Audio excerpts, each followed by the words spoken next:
Assalamu alaikum wa rahmatullahi wa barakatuh. May the peace and blessings of Allah subhanahu wa ta'ala be with you all.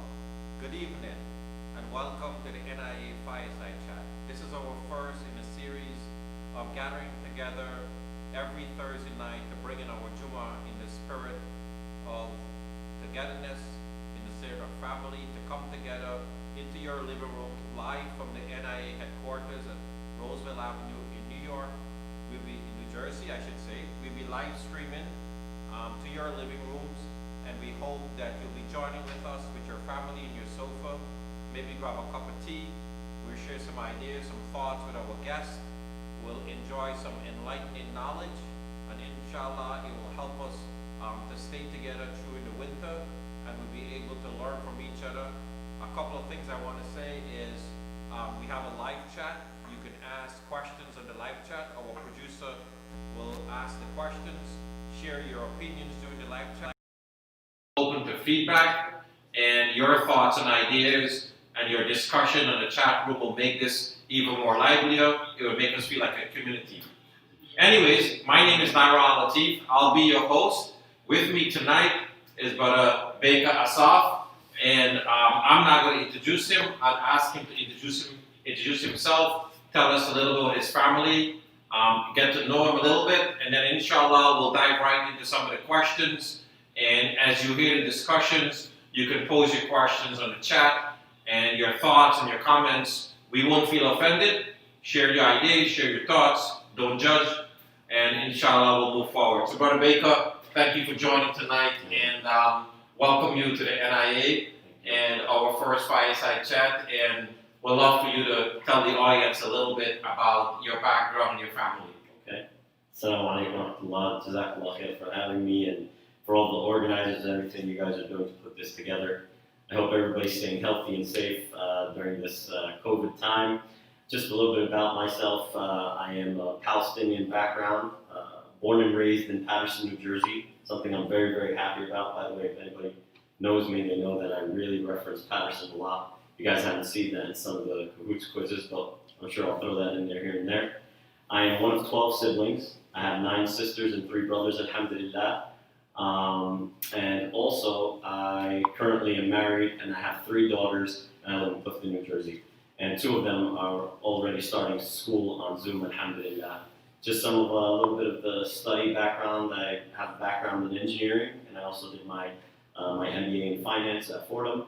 And last but not least, as far as I didn't know that because which part?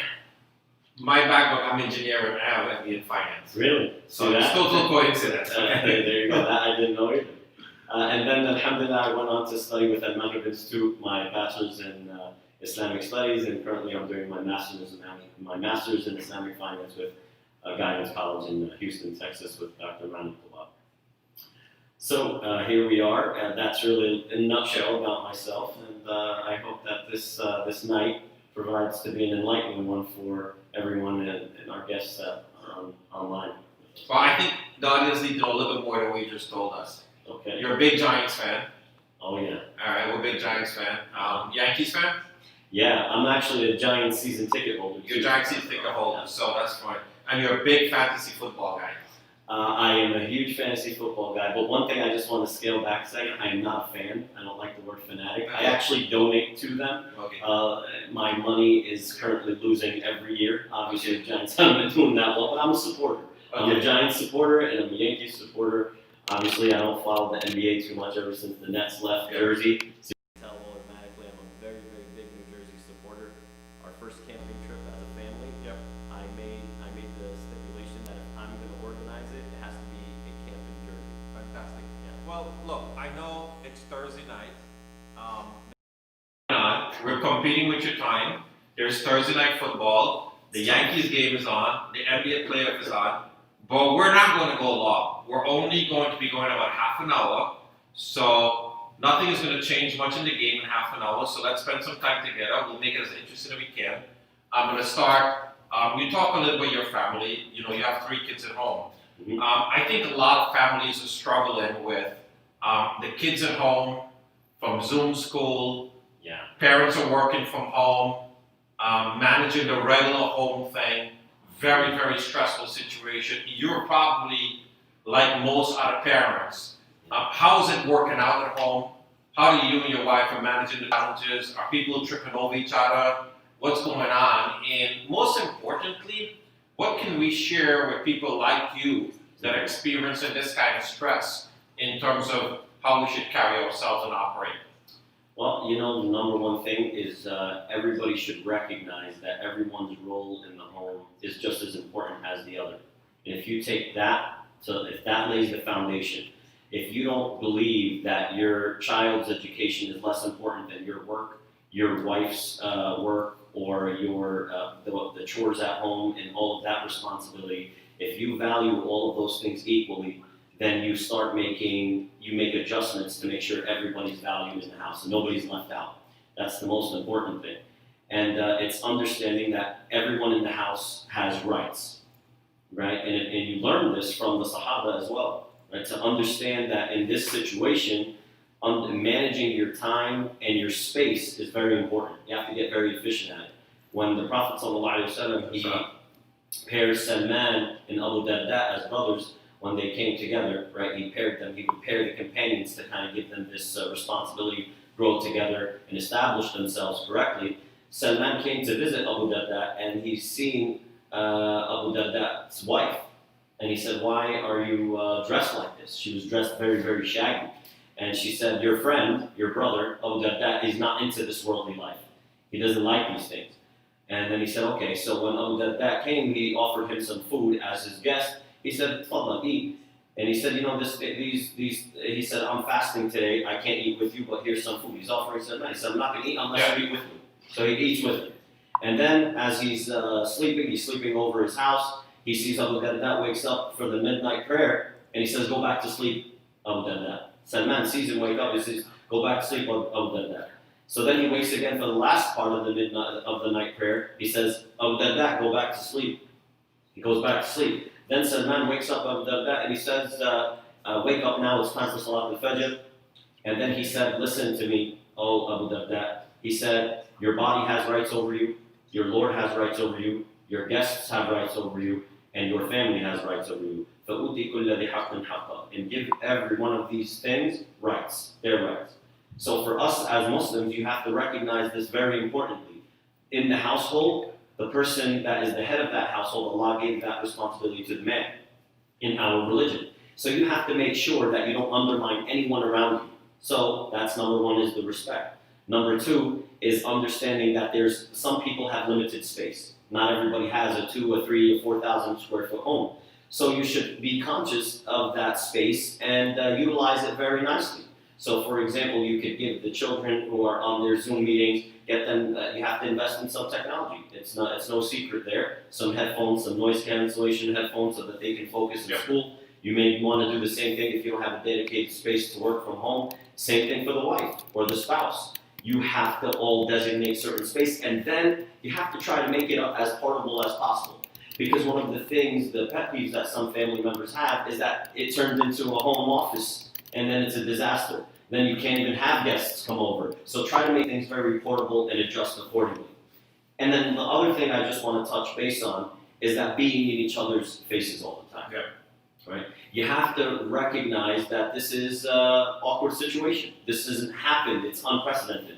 For most people, let me say that, because for some, they are already working from home prior to this. So this is nothing new to them. Yeah. They've already designated that space. We're talking about the majority of people. And I'll remind you of a story that happened with Umar ibn Abdul Aziz about staying calm. And this is one of the things that you recognize how we really should live up to a standard. So there was a time that he was walking in the masjid, and he tripped over a Muslim brother who was just had his feet extended. When he trips over him, and then he says to Amir al-Mu'mineen, he's already the highest leader, the leader of the Muslim free world, and he says, "What?" He says, "Inta majnoon." He said, "Are you an insane person? Did you just trip over me like that?" Umar ibn Abdul Aziz, he just looked at him and said, "No," and he kept on walking. The people were so offended that he spoke to Amir al-Mu'mineen that way. They gathered to get this man and kick him out of the masjid. They were saying, "Dude, you know who you spoke to? That was Amir al-Mu'mineen." That's how much loved he was by the people. So Umar ibn Abdul Aziz, he sees the commotion, he walks back and he says, "What's going on over here?" They said, "Yeah, Amir al-Mu'mineen, didn't you hear what this man said to you? He insulted you and all this stuff? He said, yeah, I heard what he said to me. He asked me if I was insane, and I simply said, no. I already answered him.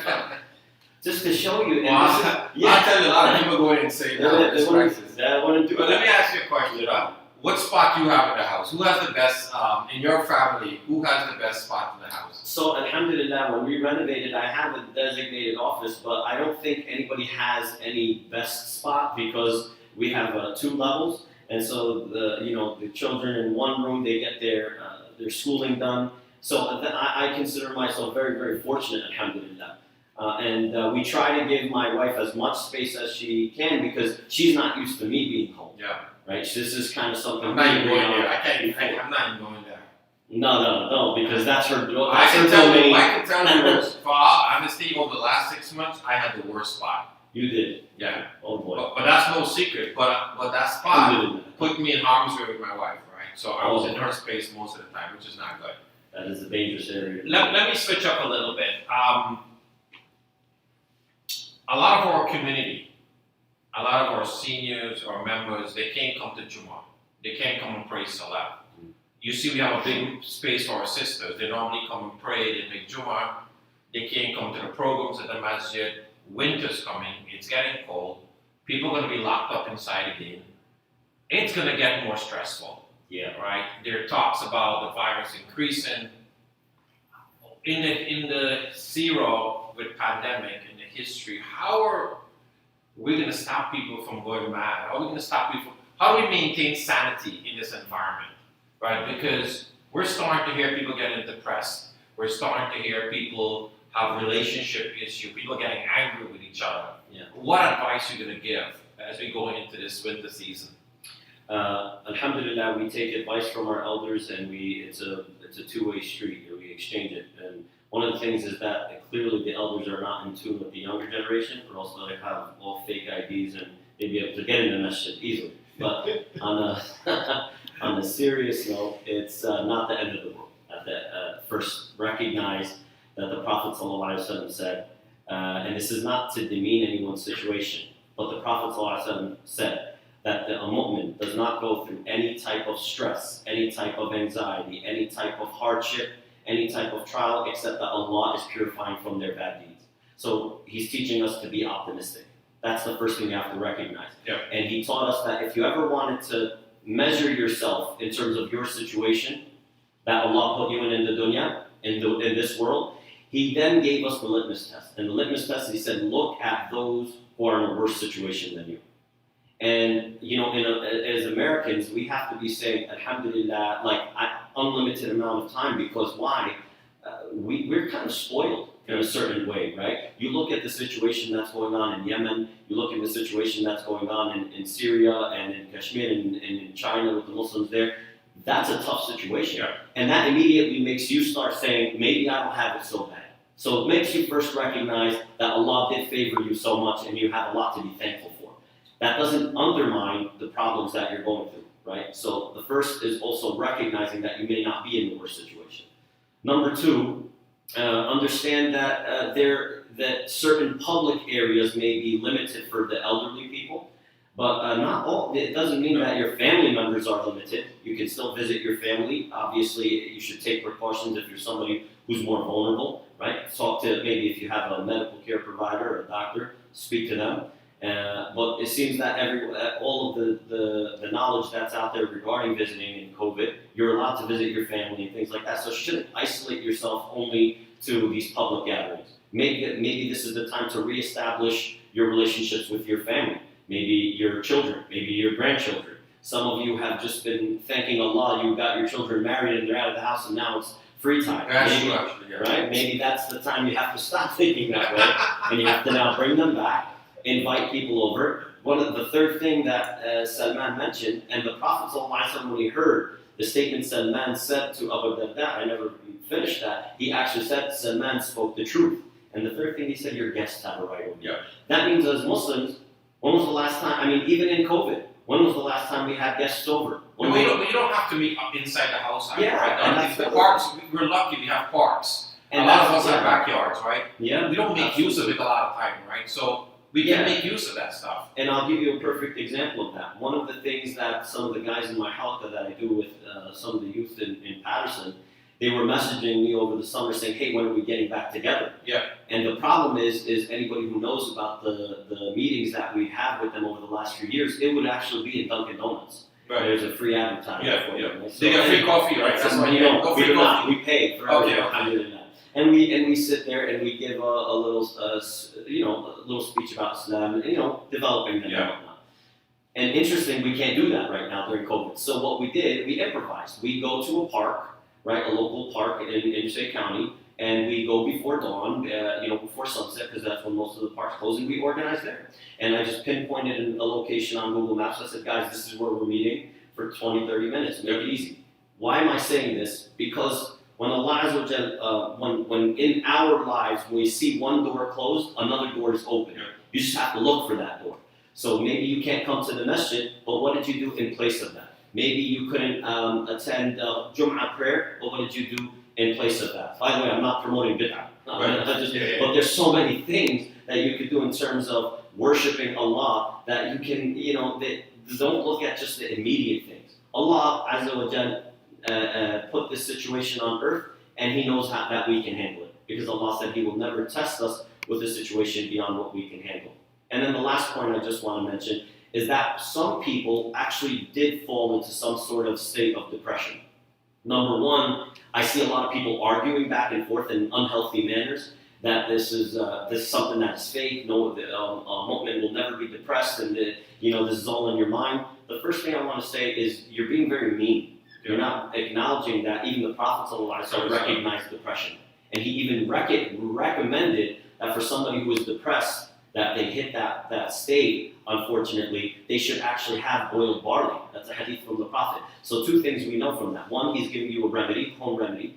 And number two, and that, by the way, that doesn't mean to seek professional help if you need it. Yeah. That doesn't mean you avoid that. I didn't know about the boy barley thing. Yes, so I learned that tonight. Yeah, and it's interesting because there's some there are some ingredients or some things that is made up of that compound that even the psychiatrists have said, but you know, it's good for you. Anyhow, number one, the Prophet ﷺ acknowledged it, so you shouldn't be so harsh, you should also acknowledge it. And number two, you should also know that a mu'min or a mu'minah, the Prophet ﷺ said, it is a weird state of a mu'min, that they never get upset about their situation. A mu'min. And that goes to show you that even though you might be in this state, you could get out of it. Because you should always look at the glass half full. That's the Prophet ﷺ telling us that. It's by training yourself, you know, with the help of everyone else. Number one, don't isolate yourself. And it's very easy to isolate yourself in the middle of COVID. It's a big problem. And sometimes our family members are so rough around the edges because of the situation we're in, they're not willing to come and talk to you one-on-one and see what's going on. So as a family member, we must reach out to other family members. And here's another thing. You should also be proactive in this regard. If you see that there's a middle child or an elderly person that nobody's really acknowledging, even in family gatherings, you should make it a point to speak to them. Yeah. Well, what was your day like? Even though they're an old person, you know they may have stayed home the entire time, you should say, what did you read on the news? Is there anything interesting? You know that they read news about things that are going on overseas or back home. Start a conversation. Don't leave anybody out. That is the rights of a Muslim with another Muslim. Then how about the rights of a family member that even has more rights over you? So I would say that you can definitely get out of that state. It's not hopeless, alhamdulillah, and you just have to be proactive in seeking that. You have to want to change that state. Let me take a little break. How are we doing on, do we have a question or any questions in the chat? We're okay with questions right now. You guys can keep going. No, but do we have a question? No, we do not Okay. have questions. Good. So I just want to remind the audience that if you have a question, please put the question in the chat. We'll take the question. We'll discuss it in, you know, any question. Don't be afraid to ask the question, COVID or, you know, anything related to the current environment or the situation we're in.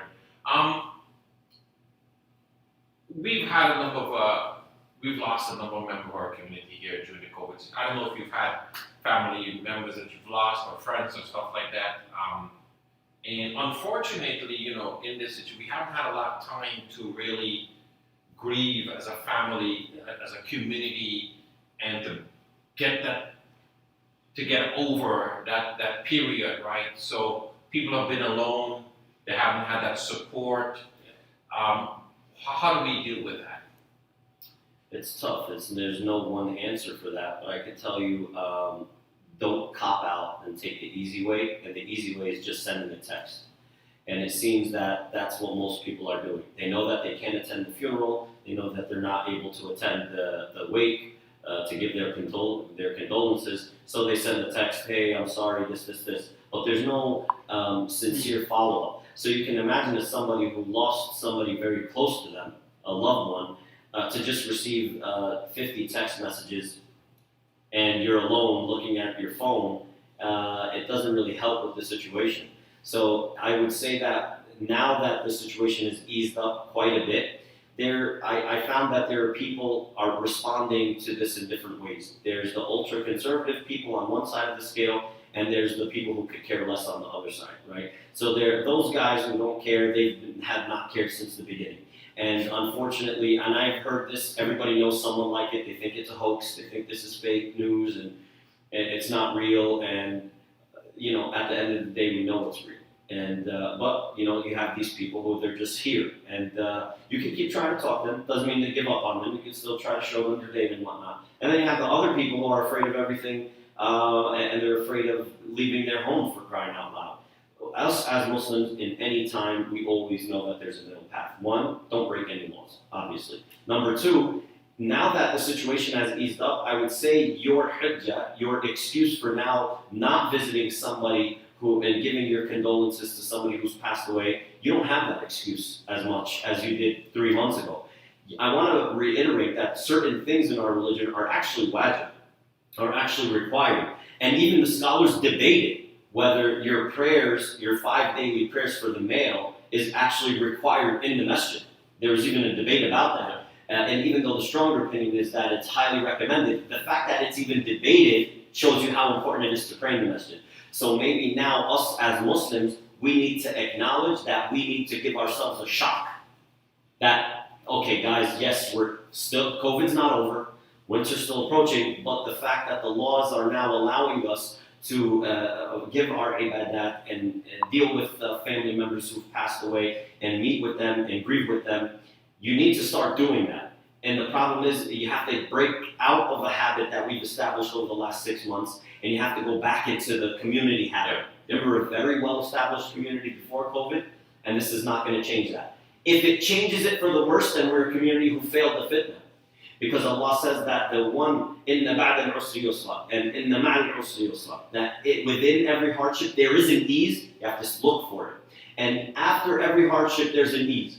So we have to be able to be successful coming out of this COVID crisis and this situation, this pandemic, and even better than we were before. Yeah. So now you have to pause and everybody knows themselves, right? You have to ask yourself, what was I doing before? Let me at least get back to that and let me start doing more. And the last thing, part of your question is, as far as the family ones and the loved ones who we've lost, I ask Allah to have mercy on their soul for all those Muslims and Muslims that have passed away, whether it's through COVID or not through COVID. And it's at the end of the day, there's certain things that the Prophet ﷺ says can still reach the deceased. So you should still make dua for them as much as you can. You can still donate on their behalf. These are easy things that we can still achieve. And you didn't have to figure out, oh, where do I go, public, non-public. You could do that right from your house. And you know 100% that these deeds are reaching them. And that should give you some comfort to know that this person, although their book of deeds are closed and they are in the grave, that there are still good hasanat rewards that are reaching them because of a good friend or a good family member, not forgetting about them just because they're in a tough situation. Allahu A'lam. So we have a few questions. The first one is, give me 1 second. So the first one is, going into winter, what do you think are some good ideas to maintain my sanity with indoor activities all closed up? Because it's going to get cold. So what are some activities that we can do at home? Some indoor activities that Okay. we can do inside to just keep you sanity. So one of the things that we have a great time doing, especially as family, is board games. And whether that's You guys fight your board games? we're one of When I 12. play knockout, we end up in a fight every time. I don't know. we fight over the pieces for crying out loud. Okay. Who's the hat? Who's the boot? Nobody wants the boot, right? So anyhow, a little bit of a inside joke there. But so board games are always fun. And one of the things I could tell you is, ease up on your binge watching because everybody's doing that. I even had some sort of eye irritation last week, probably because of the amount of electronics I'm looking at every day. So that's even advice to myself. But whatever you're doing, try to be inclusive, right? Everybody, it's so easy to just grab your phone and go on whatever streaming device you have and entertain yourself.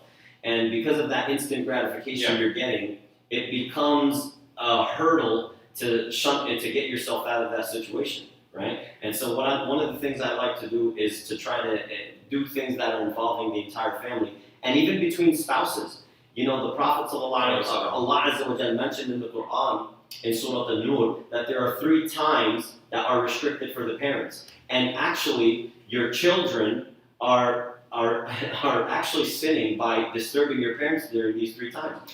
And one of the tabi'in, he asked one of the companions, he said, these verses in the Quran in Surah An-Nur, has this verse been abrogated? And what 3 times are those? Allah said after Fajr, around the time of Dhuhr, right after Dhuhr, and after Salat al-Isha. You should not be disturbing your parents.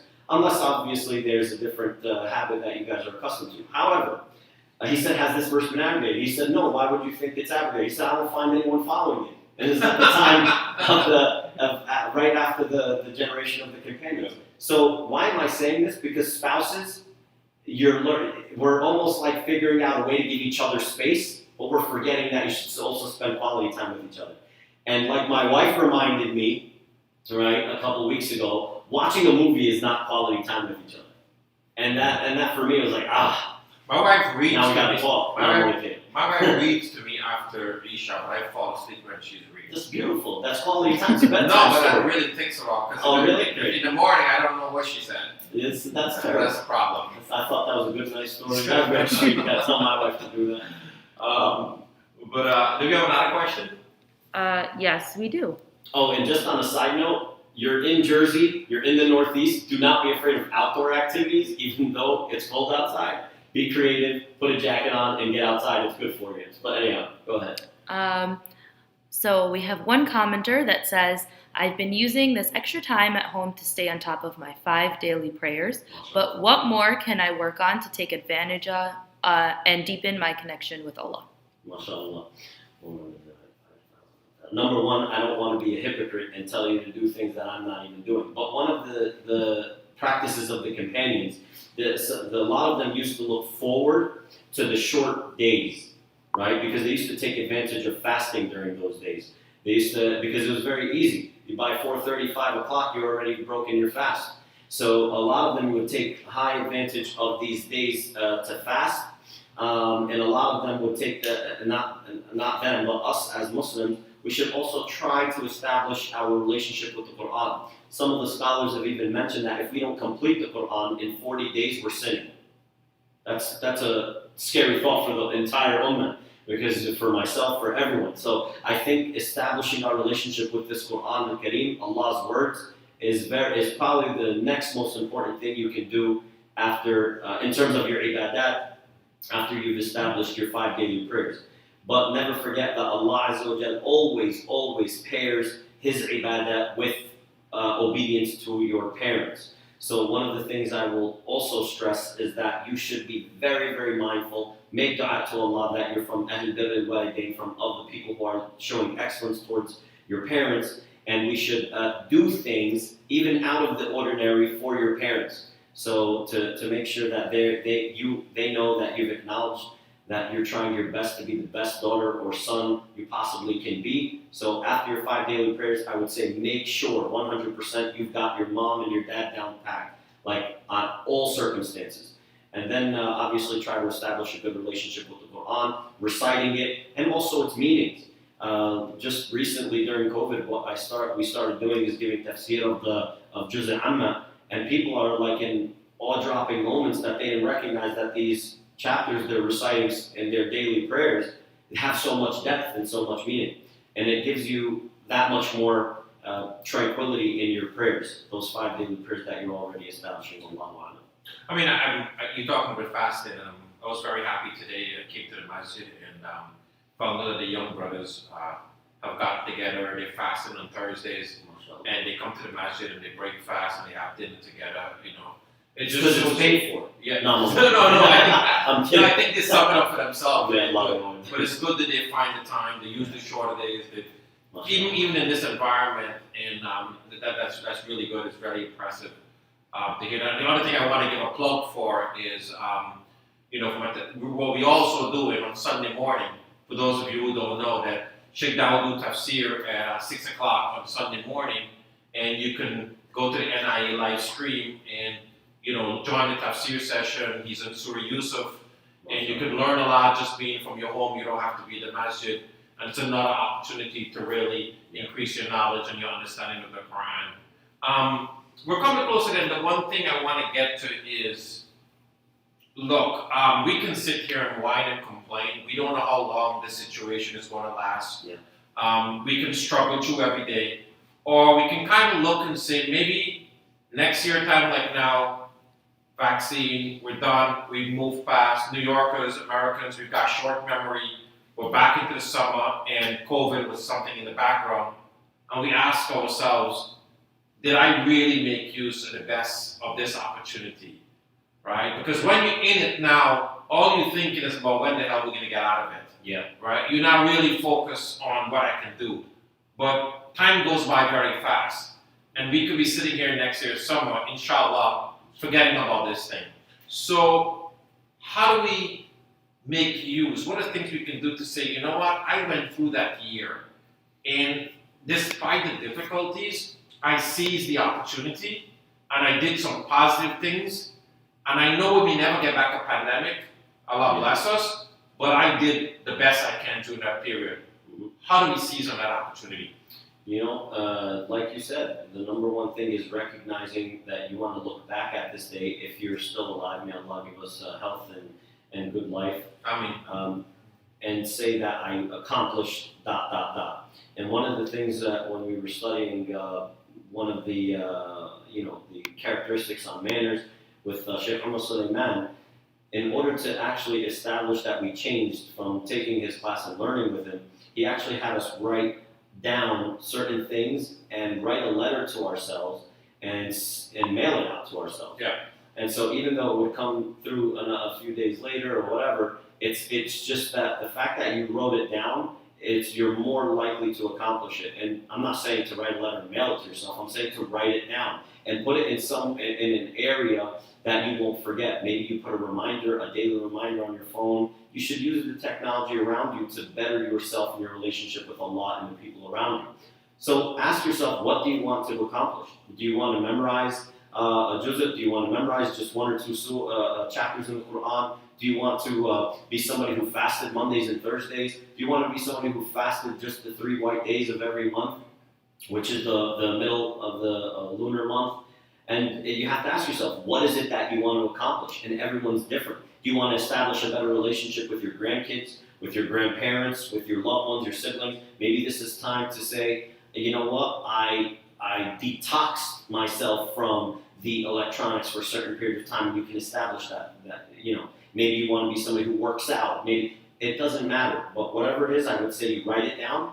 Whatever you want to say, and you look back at this time, if you're alive, obviously, Allahu A'lam, but you write it down and you say, I've accomplished it, and you check the boxes. But if it's an idea and you've never written it down, it just stays an idea in the air. And some people are good with that, but the overwhelming majority of people are not. And so you should put it down on a checklist, a post-it note, whatever you need, and get it done. And then the last thing you learn in management and things like this, and this is something we can benefit from, give yourself a deadline, right? So you should say, for example, if you wanted to fast Mondays and Thursdays, how many? Is it You need the month of measurements. You October, need measurements. right? Measurements. Yeah. So is it the month of October? Is it all the way to December? What days is it, right? Just give yourself a deadline and what exactly, something that you can measure and you could say, yes, I checked this box, good enough. Allah. Any quick one? We're good on. We're good? Yep. So we're coming, we promised that we wouldn't go to the 30-35 marker. I want to stay with that, make sure. But before we close, I want to, for those who are listening, it's our first week. We're going to be back here next week, Thursday night.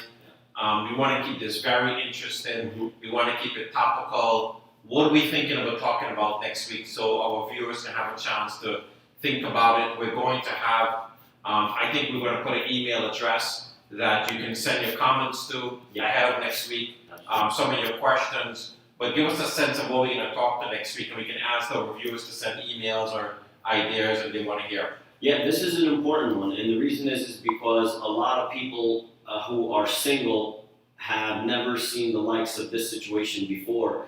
And what we're going to be talking about in specific is seeking a spouse in a halal, permissible manner during these times. And it's a challenge. I know a lot of young people who are trying to get married and look for a potential partner, and they're having a very difficult time doing that. So we're going to go over in as much detail as we can on the different methods you could take to get engaged, inshallah, in a halal manner. You're going to get a lot of views next week. Why? I'm taking. No. But yeah, I think the key thing is just to make sure that the community knows that there is a method to the madness. There is a way that you can get and establish a relationship in a halal manner, even in the times of COVID right now. And I think that's probably going to be the subject we're going to need to touch in as much details as possible next week. Thank you. Well, I want to thank you for our first evening. It was great chatting with you. I really enjoyed it. I want to thank all of you who have joined us from your living room this Thursday night to bring your Jummah into the spirit that we take our evening.